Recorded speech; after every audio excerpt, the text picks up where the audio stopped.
cheat on your wife with mine, I will burn your life to the ground.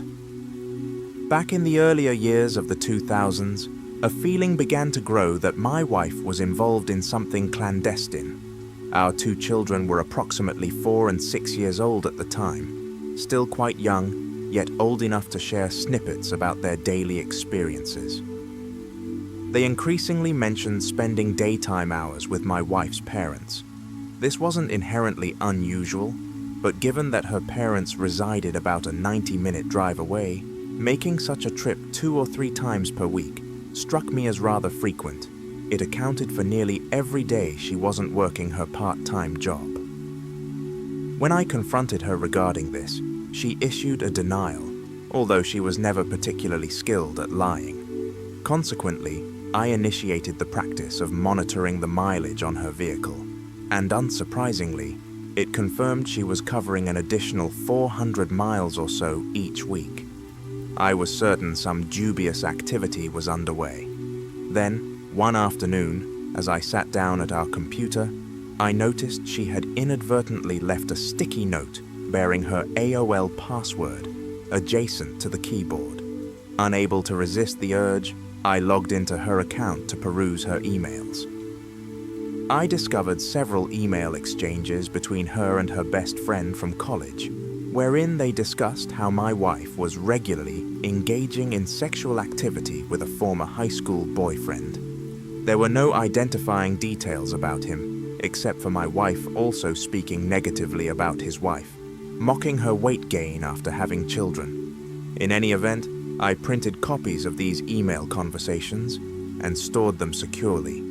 I still felt the need for more concrete details, so I contacted a friend on the police force.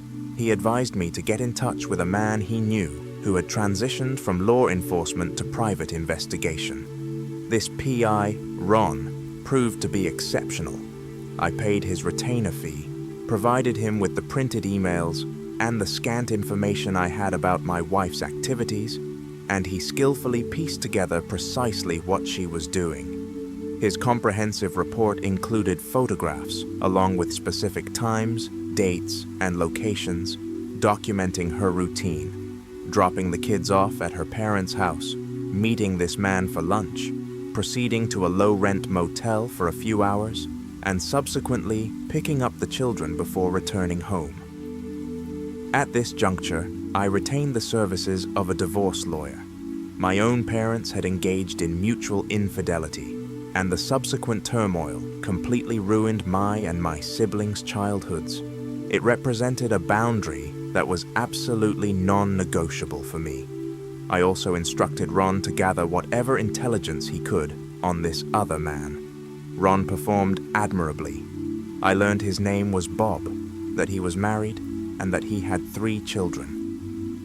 Crucially, I also discovered he was employed as a vice president of sales within his father-in-law's company. Very interesting. With this information in hand, I had my lawyer draft the necessary divorce documents. Additionally, I requested a couple of extra copies of Ron's report and tasked him with one final objective for me. On the very same day that I arranged for my wife to be served with the divorce papers at her place of employment, I coordinated for Ron to meet with Bob's wife and present her with all the evidence he had uncovered. She seemed like a pleasant individual, and I believed she deserved to be aware of her husband's clandestine behavior. The course of action she took based on that information was entirely her prerogative. While the details of my wife's affair had minimal bearing on my own divorce proceedings, Bob's wife enacted significant consequences upon him. According to publicly accessible court filings from their divorce and associated legal actions, she liquidated their joint bank account, took the children, and left him. As soon as her father became aware of Bob's misconduct, Bob was terminated from his position. Furthermore, since the house Bob and his wife occupied was actually owned by her parents, he was also evicted. Their divorce process was exceedingly contentious, involving numerous disputes both within the courtroom and, evidently, outside of it as well. Apparently, Bob went to the house, and initiated an argument with his wife, which escalated to the point where her brother intervened, resulting in Bob suffering a broken nose. There followed restraining orders, several additional incidents documented in police reports, criminal charges, time spent in jail, and other related troubles. I am unable to locate any trace of Bob on the internet these days. The last I was told, he had relocated out of the state. His ex-wife, however, managed quite well. She began working at her father's company and eventually took over its management after he retired. As for my own situation, my ex-partner and I maintained a functional enough rapport.